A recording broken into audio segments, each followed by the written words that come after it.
평안하셨습니까?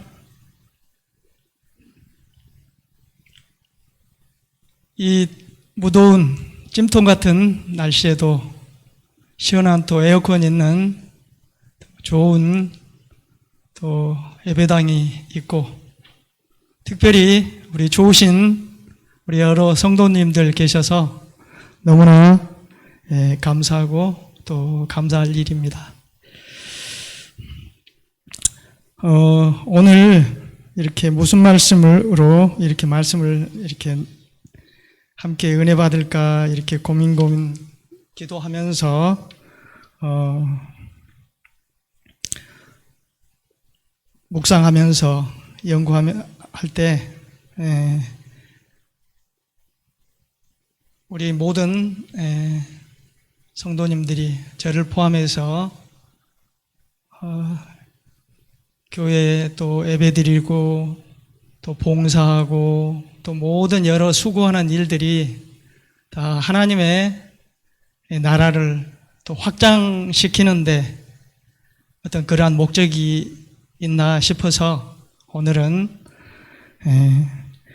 하나님 나라를 확장시키는 우리 모두 동참하자라는 그런 말씀으로 이렇게 은혜를 나눌까 이렇게 생각을 하고 말씀을 준비했습니다.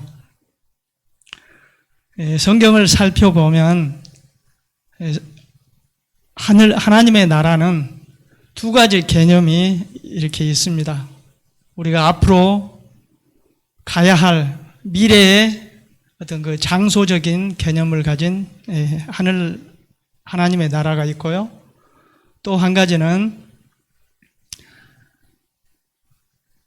보통 우리 마음속에 현재적으로 이룩할 수 있는 그러한 하나님의 나라가 있는 것을 우리가 발견할 수가 있습니다.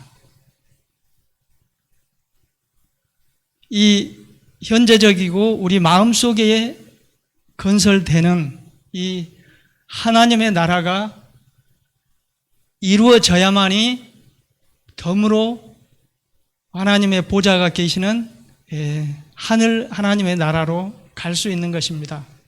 그래서 우리가 먼저 이룩해야 될 것은 이 땅에서 우리가 사는 동안 현재 우리 마음속에 또 우리 가족 간에 또 우리 교회 내에 먼저 천국이 이루어져야 된다는 것이죠.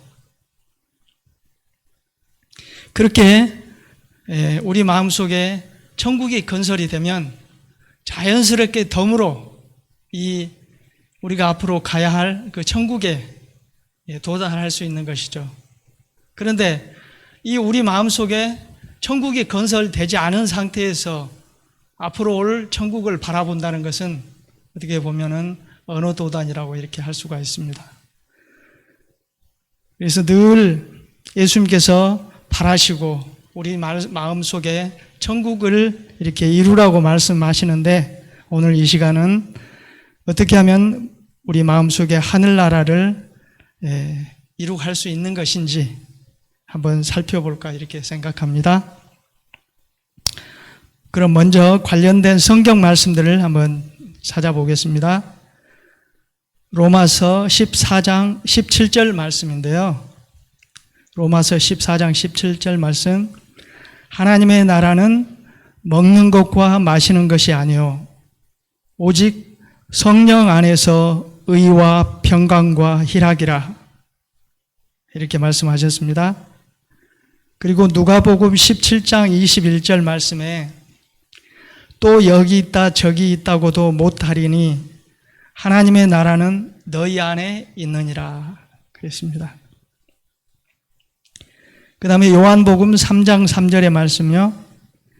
예수께서 대답하여 가라사대 진실로 진실로 내게 이르노니 사람이 거듭나지 아니하면 하나님 나라를 볼 수 없느니라.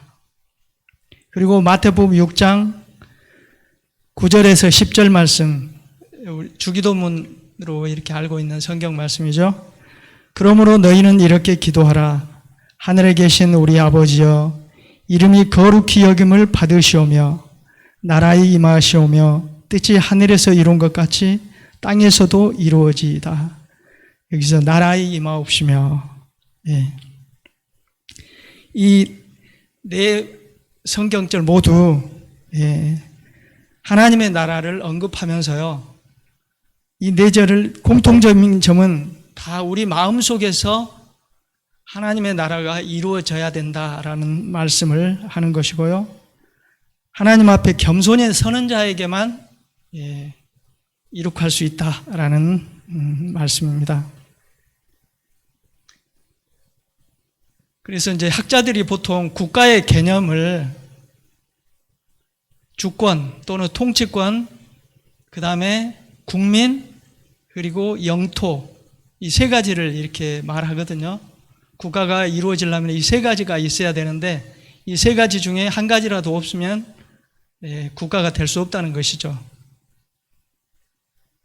그런데 하나님께서는 영이시기 때문에, 물질을 초월하신 분이시기 때문에 어떤 영토의 개념이 있을 수가 없습니다. 더 뛰어넘으신 존재이기 때문에요. 그래서 두 가지만 있어도 하나님의 나라는 이룩할 수 있다, 이런 말씀이죠. 통치권자인 하나님이 계시고 피조물인 우리가 그 국민이 되는 거죠. 그래서 하나님을 시인하고 또 하나님께서는 자녀로 삼아주시면 하나의 작은 하늘나라가 형성이 되는 것입니다. 이해 가십니까? 예.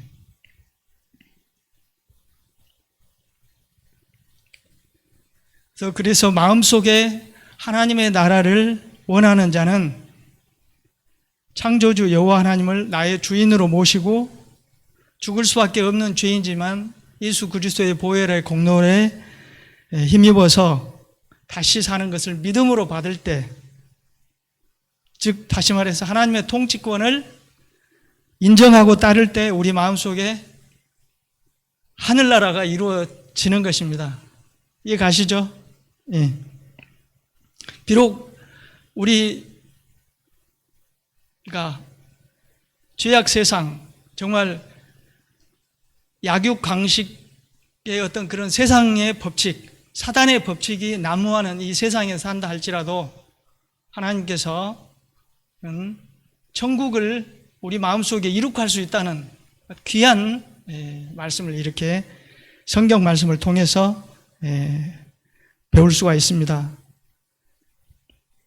그러면서 정의와 공평, 그리고 사랑과 공의로 하나님이 다스리는 이 세상에서 살기로 한 사람은 무기력하고 이렇게 힘들게 살아가지 말라고 이렇게 하십니다. 분명하게 언제나 행복하고 신나게 살아야라고 이렇게 명령을 하십니다.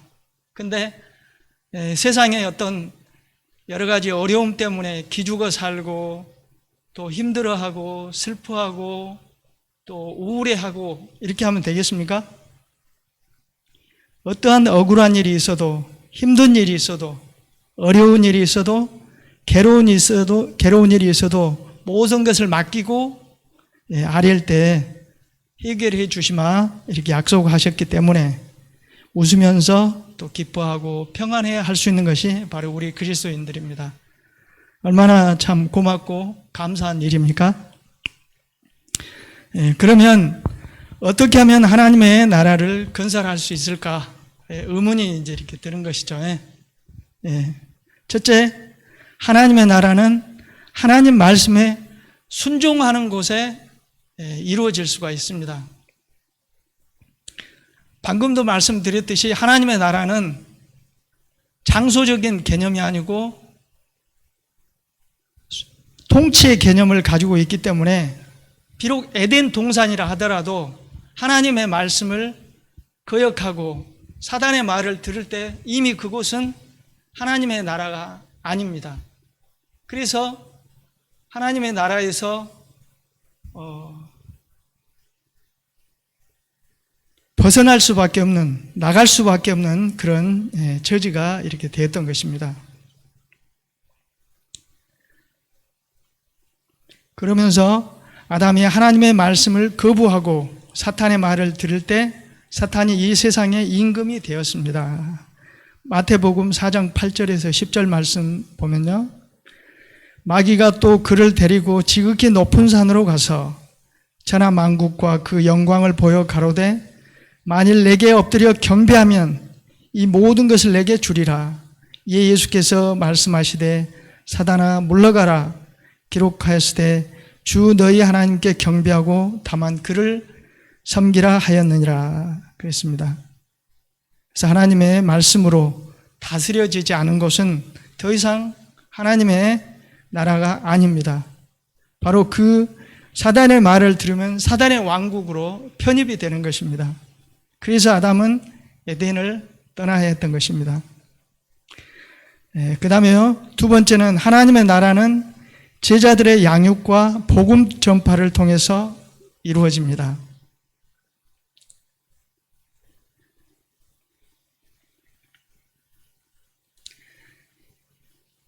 누가복음 9장 1절에서 2절 말씀입니다. 시간 관계상 제가 이렇게 봉독하도록 하겠습니다. 누가복음 9장 1절에서 2절 말씀. 예수께서 12 제자를 불러 모으사 모든 귀신을 제하며 병을 고치는 능력과 권세를 주시고 하나님의 나라를 전파하며 앓는 자를 고치게 하려고 내어 보내시며 그랬습니다. 하나님의 나라의 확장을 위해서 제자들로 하여금 천국 복음을 전하는 것입니다.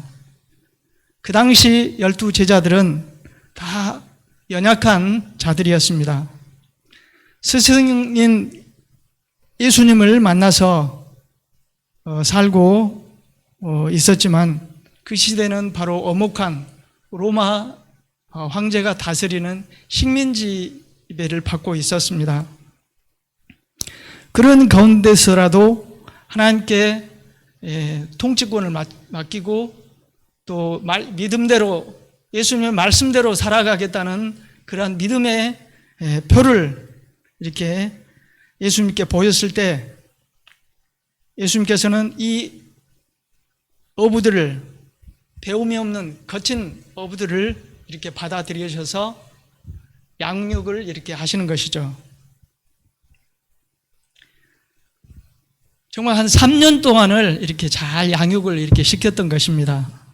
그래서 첫 번째로 이렇게 가르쳤던 것은 이 범절, 다시 말해서 인간으로서의 가장 기본적인 소양을 이렇게 가르치셨습니다. 그래서 3년 후에는 아주 겸손하고 온순한 사람들로 이렇게 변모시키셨습니다. 그러면 예의는 뭐고 범절은 뭘까요? 바로 예의는 상대방에게 갖추어야 할 말투나 몸가짐이나 행동인 것입니다. 어떻게 보면 외적인 어떤 상대방을 존경하는다는 의미에서 가르치신 것이죠. 범절은 뭡니까?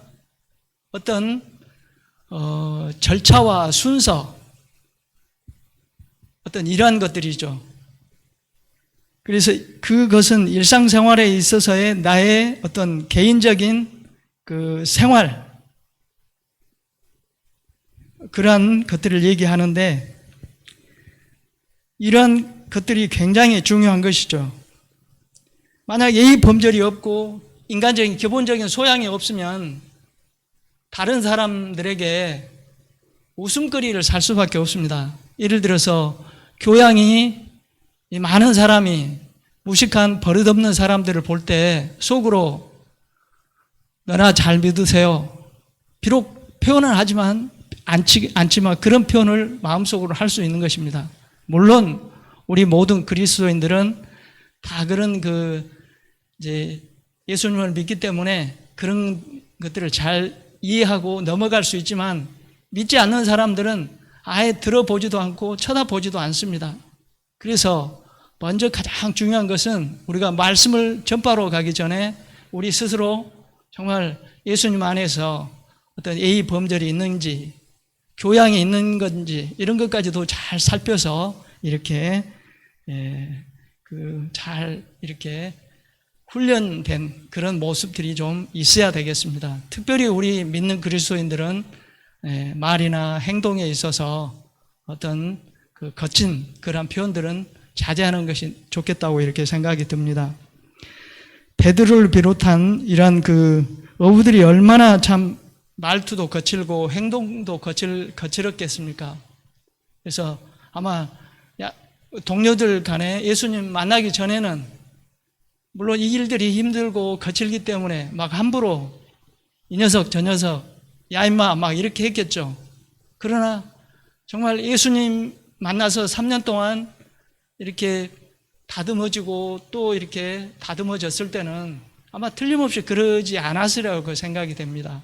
누구에게라도 가서 정말 예의 바르게 공손하게 깍듯이 정말 어린아이라도 공손한 모습으로 이렇게 잘 대했을 것입니다. 그랬을 때 복음이 들어가는 것이지 어떤 그런 기본적인 것들이 되지 않았으면 웃음거리밖에 될 수가 없는 것이죠. 그래서 비행기 그 승무원들 막 들어가면은 맨 먼저 인사를 몇 도로 할 것인지부터 잘 그 교육을 받은 다음에 또 승무원이 돼서 이렇게 그 손님들을 잘 접대하는 것을 보고 얼마나 또 이렇게 보기가 좋습니까? 우리 모든 그리스도인들도 그러한 것들을 좀 본받아야 된다고 이렇게 생각이 됩니다.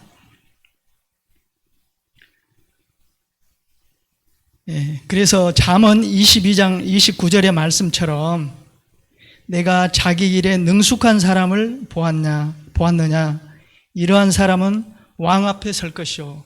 비록 우리가 배움이 짧고 또 좋은 학력은 없다 할지라도 정말 교회에서 잘 이렇게 훈련돼서 예의 범절과 인격적인 교양과 또 이런 것들이 아주 능숙하게 겸비한 상태에서 정말 성경 말씀을 잘 이렇게 설명할 수 있는 그러한 수준이 된다면 어떠한 사람을 어떠한 고관 대작을 만난다 할지라도 어떠한 또 사람을 또 만난다 할지라도 잘 또 설명하고 또 이렇게 그 전도를 할 때 얼마나 많은 그 하나님의 영광이 드러나겠습니까? 그런 것들을 꼭 이렇게 반복이 이렇게 돼서 훈련이 이렇게 돼야 되리라고 이렇게 생각이 됩니다. 그 다음에 이제 이 범절과 기본 소양을 떠나 이제 차원을 넘어서 이제는 품성을 또 이렇게 개발을 시켜야 되겠습니다. 시대의 소망 690페이지예요. 제자들이 구주의 훈련을 받고 나올 때는 더 이상 무식하지도 교양이 없지도 않았다. 그들의 마음과 품성은 그리스도를 닮게 되었으므로 사람들은 제자들이 예수님과 함께 있었다는 사실을 알았다 그랬습니다. 그리고 이제 더 나아가서 모든 제자들은 봉사하기를 좋아하는 자들로 다 이렇게 변모 이렇게 되었습니다. 그 다음에는요, 이제는 세 번째, 하나님의 나라는 하나님만 의지하는 곳에서 이렇게 이루어진다 이렇게 말씀을 드릴 수가 있습니다. 누가복음 9장 3절의 말씀에 이르시되 여행을 위하여 아무것도 가지지 말라. 지팡이나 주머니나 양식이나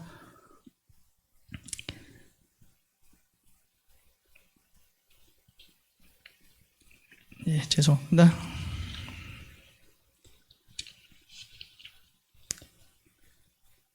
두 벌 옷을 가지지 말며 그랬습니다. 현실을 살아가는 사람들에게 참으로 조금 이해하기 힘든 말씀이죠. 그런데도 예수님께서는 선교 여행을 떠나는 데 있어서 필수적으로 이렇게 사용되는 지팡이나 그 다음에 두 벌 옷이나 그 다음에 또 먹을 것이나 이런 것들을 왜 금하셨을까 한번 우리가 연구해 볼 필요성이 있습니다.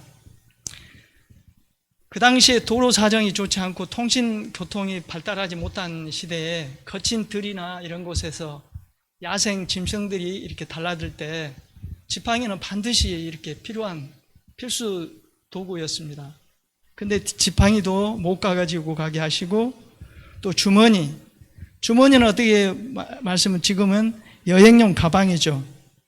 또 양식, 그 다음에 갈아입을 두벌 옷, 이런 것도 다 이제 금하라고 이렇게 얘기를 하셨는데, 왜 그러셨을까? 바로 그것은 하나님만을 의지하게 하려는 하나의 의지적인 하나님의 표현의 말씀이다, 이렇게 우리가 생각을 해볼 수가 있습니다. 의지해야 할 것은 지팡이가 아니라 바로 하나님을 의지하라, 이제 그런 말씀입니다. 어떻게 보면은 우리 보기에는 1차적인 필수품이지만 하나님 보시기에는 먼저 하나님께 의지해라, 2차적인 것이 이러한 물건들이다, 그 말씀을 하시는 것입니다. 하나님께서 분명히 말씀하셨지 않습니까? 그의 나라와 의를 구하면 이 모든 것들을 주님께서 책임지시겠다는 말씀 아니겠습니까? 저와 같은 죄인을 또 용서하시고 또 하나님 나라 확장하는 데 일원이 되게 하신 것에 대해서 감사를 드립니다. 또 더욱더 감사드리는 것은 하나님 나라의 부르심을 받을 일할 때 필요한 모든 것을 채워주신다는 이 축복의 약속의 말씀을 주신 것에 대해서 우리 모두 감사해야 되겠습니다.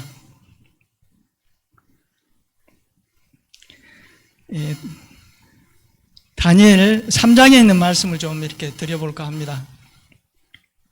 다니엘 3장에는 다니엘의 그 세 친구 있지 않습니까? 이 세 친구들이 금신상에 이렇게 절하지 않는다고 해서 모함을 받아가지고 이제 풀무불에 이렇게 던져지게 됩니다. 그럴 때 이 느부갓네살 왕이 그 세 친구들을 던지면서 너희를 내 손에서 건져낼 신이 있겠느냐? 라고 하면서 이 세 친구가 믿는 신을, 하나님을 이렇게 업신여기고 조롱하는 것입니다. 그랬을 때 이 세 친구가 뭐라고 이렇게 답변합니까? 다니엘 3장 17절 말씀에 만일 그럴 것이면 왕이여 우리가 섬기는 우리 하나님이 우리를 극렬히 타는 풀무불 가운데서 능히 건져내시겠고 왕의 손에서도 건져내시리이다. 그렇게 확신 있는 믿음의 말을 이렇게 표하는 것입니다. 벌써 이 세 친구 마음속에는 뭐가 이렇게 이루어졌습니까? 마음속에 이미 하나님의 나라가 이루게 된 것입니다. 왜냐하면 분명히 지금 나에게 닥쳐온 그 지금 위험은 누굽니까? 느부갓네살 왕이 위협을 가하고 있습니다. 그러나 나의 생명과 나의 모든 것을 주장하시는 분은 누구시라고 확신하기 때문에 오직 여호와 하나님이 나의 주인 되신다라는 것을 확실히 통치자라고 인정을 했기 때문에 거기서 아까 방금 제가 말씀드린 대로 하나님의 나라가 마음속에 이미 이 세 친구 마음속에는 이루게 된 것입니다. 이해 가시죠? 예.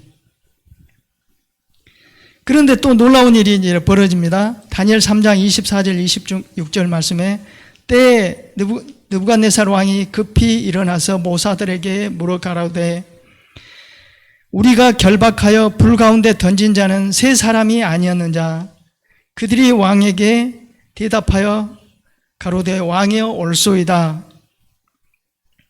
또 왕이 말하여 가로되 내가 보니 결박되지 아니한 네 사람이 불 가운데로 다니는데 상하지도 아니하였고 그 넷째의 모양은 신들의 아들과 같도다 하고 느부갓네살이 극렬히 타는 풀무아국 가까이 가서 불러 가로되 지극히 높으신 하나님의 종 사드락 메삭 아벳느고야 나와서 이리로 오라 하매 사드락과 메삭과 아벳느고가 불 가운데서 나온지라 그랬습니다.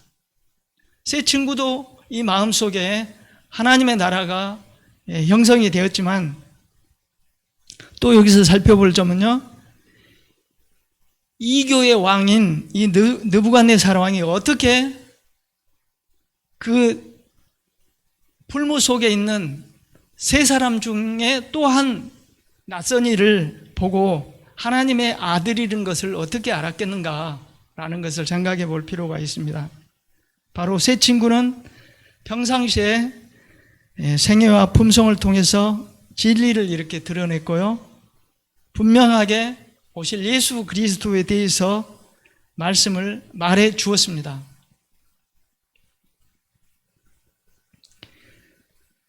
이 다니엘의 세 친구가 하나님의 나라를 건설했기 때문에 하나님께서 다스렸습니다. 하나님이 다스리면 뭐가 나타나겠습니까? 하나님의 능력이 나타나는 것입니다. 그럼으로써 이 풀무불에서 온전하게 구출이 된 것이죠. 불도 이 세 친구를 어떻게 할 수가 없습니다. 왜냐? 하나님께서 통치하시는 지역이기 때문에 그렇습니다. 그래서 이 하나님의 나라는 내 마음속에 건설이 되면 작은 범위의 장소까지도 하나님의 나라로 이렇게 불 안도 하늘나라가 이렇게 되는 것이죠.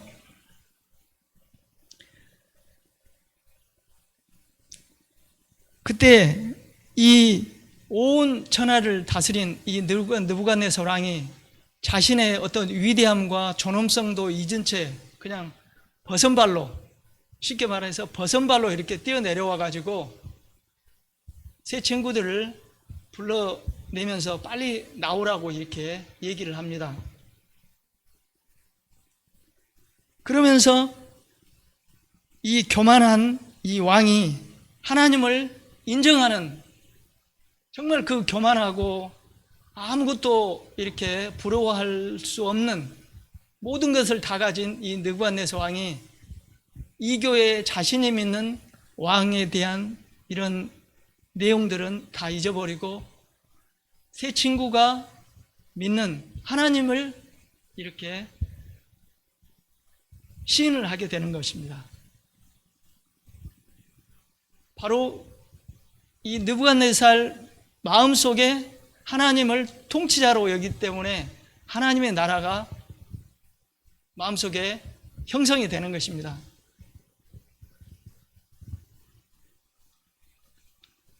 그러면서 또 이제 말씀을 이렇게 읽어보면요. 그러므로 내가 이제 조서를 내리노니 각 백성과 각 나라와 각 방하는 자가 무릇 사드락과 메삭과 아벳느고의 하나님께 설만이 말하거든, 여기서 설만이는 함부로라는 말씀으로 드리겠습니다. 함부로 말하거든 그 몸을 쪼개고 그 집을 걸음터를 삼을지니 이는 이같이 하나님 사람을 구원할 다른 신이 없습니다. 분명하게 하나님을 인정했지만 그 다음에는 또 많은 사람들에게 인정을 했지만 다른 신 위에 하나님이 계시다는 것을 또 인정하고 한 것은 굉장히 참 옳은 일이었으나 하나님을 경배하지 않으면 죽이겠다는 신앙을 강요하는, 어떻게 보면 신앙 강요는 양심의 어떤 그 자유를 억압하는 것이죠. 그것은 하나님의 방법이 아닙니다. 그것은 사단의 방법입니다. 한순간에 잠깐 본인이 마음속에 하나님을 인정하는, 통치자로 인정하는 부분이었지만 곧바로 사단의 법칙을 따라버리는 그러한 것이 있죠.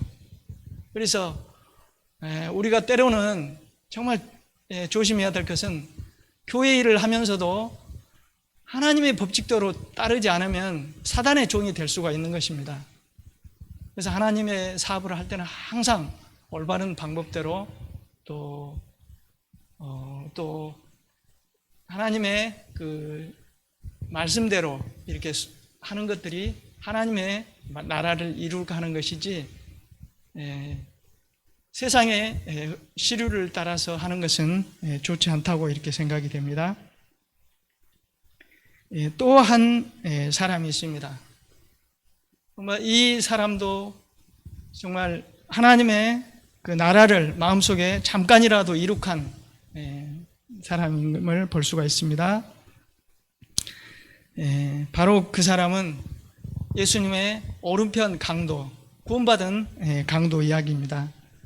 그는 예수님을 전에 만났었고 또 예수님의 말씀을 들었었고 또 따랐었습니다.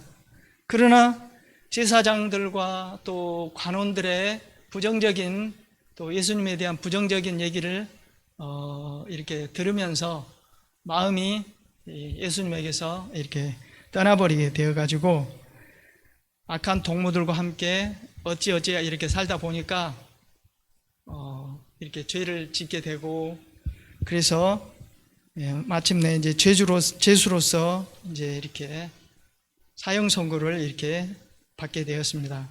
그러면서 이제 예수님과 같이 십자가를 이렇게 메고 가는 어떤 같은 예수님과 같은 처지가 이렇게 되었던 것이죠. 그 이제 도중에 오면서 빌라도의 말을 이렇게 듣게 됩니다.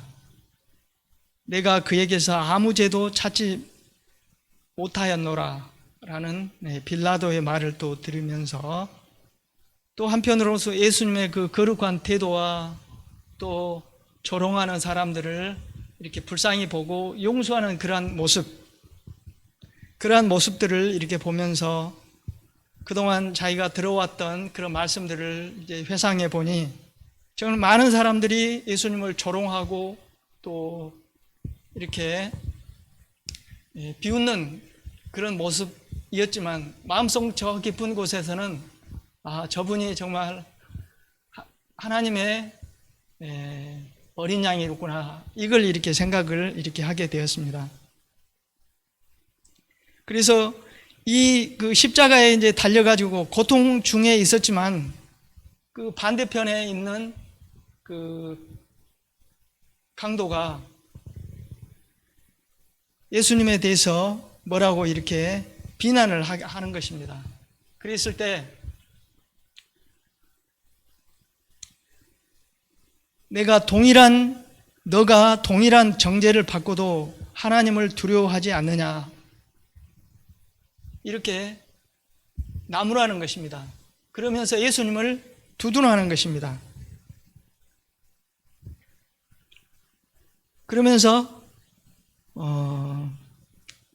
예수님께 이렇게 고백을 합니다. 주여 당신의 나라에 임하실 때 나를 생각하소서라고 이렇게 고통이 있는 가운데서도 이렇게 고백을 하게 되는 것입니다. 정말 이제 사형수로서 누구한테도 간섭받지 않을 아무런 그러한 상태가 없습니다. 그러면서도 이 예수님이 하나님의 아들이요 세상 죄를 지고 가는 어린 양인 것을 고백을 하는 것입니다. 바로 그것은 하나님을 내 마음속에 통치권자로 인정을 하는 것입니다. 그랬을 때 내 그 죄수 강도의 마음속에 하나님의 나라가 형성이 된 것입니다. 그랬을 때 예수님께서 여기 이제 시대의 소망에 있는 말씀 그대로 한번 옮겨보겠습니다.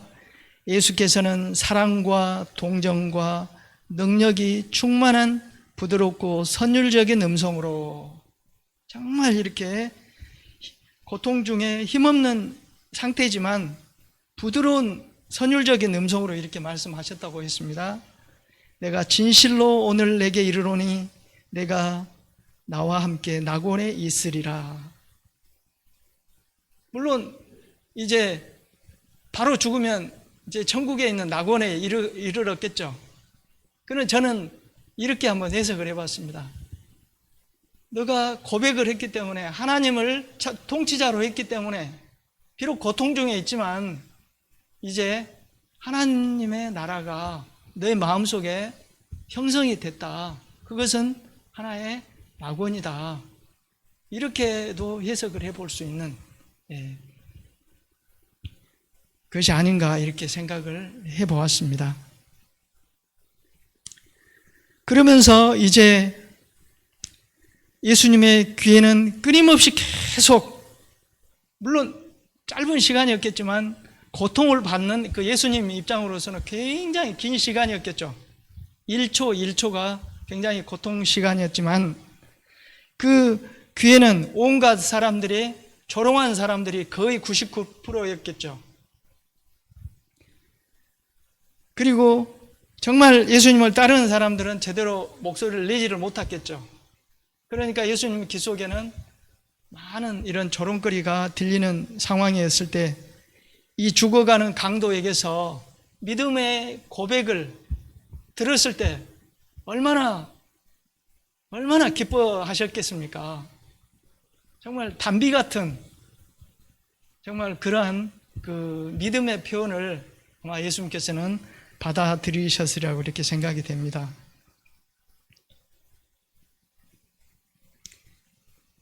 예수님께서 기적을 베푸시고 병자들을 고치시고 이럴 때는 다 주님으로 이렇게 따랐습니다. 그러나 이제는 십자가상에 돌아가실 때는 아무도 주님이라고 하지 않는 이때 이 죄 많은 강도에게서 저를 이렇게 받아주시라고 이런 표현을 했을 때 얼마나 예수님께서 정말 굴욕당하시던 그리스도께서 영광을 받으셨다고 이렇게 표현을 하셨습니다. 만문의 주인이신 하나님을 인정하고 통치권을 받아들인 강도는 그 순간 마음속에 하나님의 나라가 건설이 되었던 것입니다.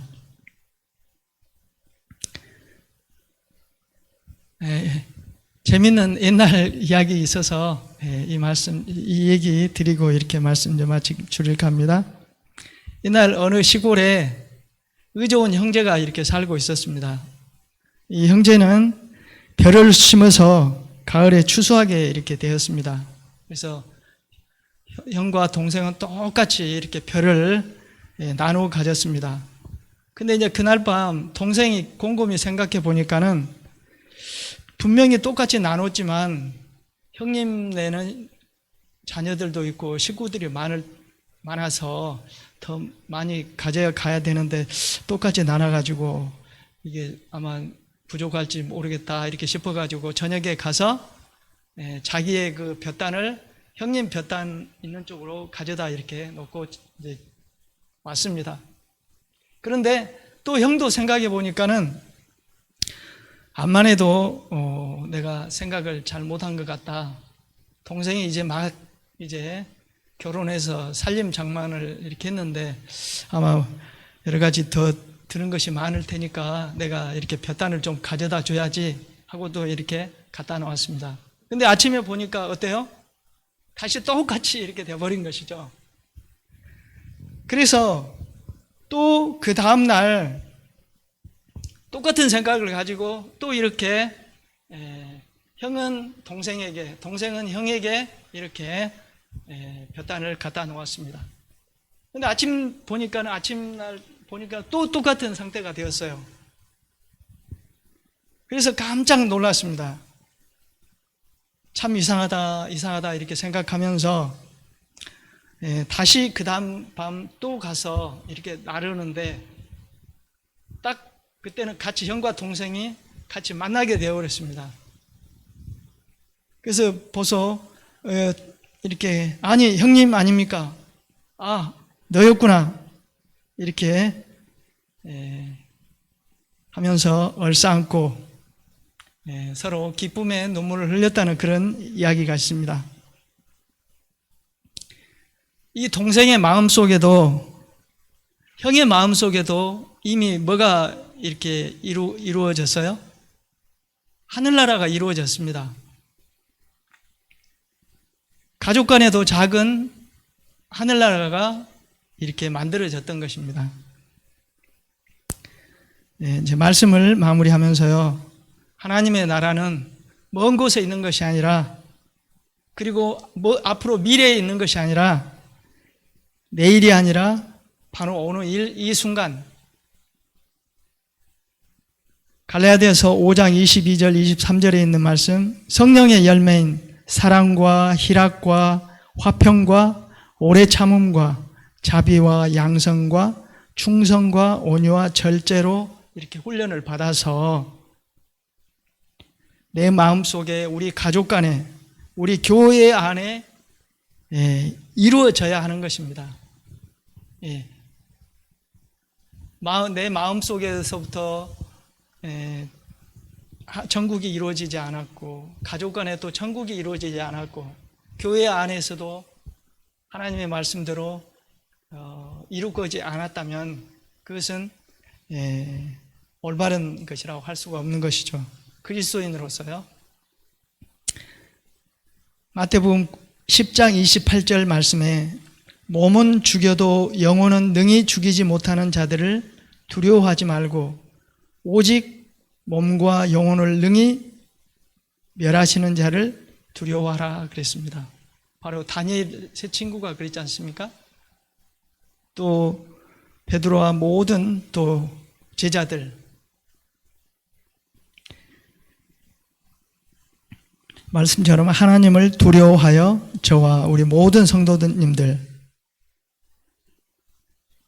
나아가서 예루살렘과 유대와 사마리아와 땅끝까지 있는 모든 이들에게 하나님의 나라를 확장시키는 저와 우리 모든 성도님이 되시기를 소명하면서 말씀을 마칠까 합니다.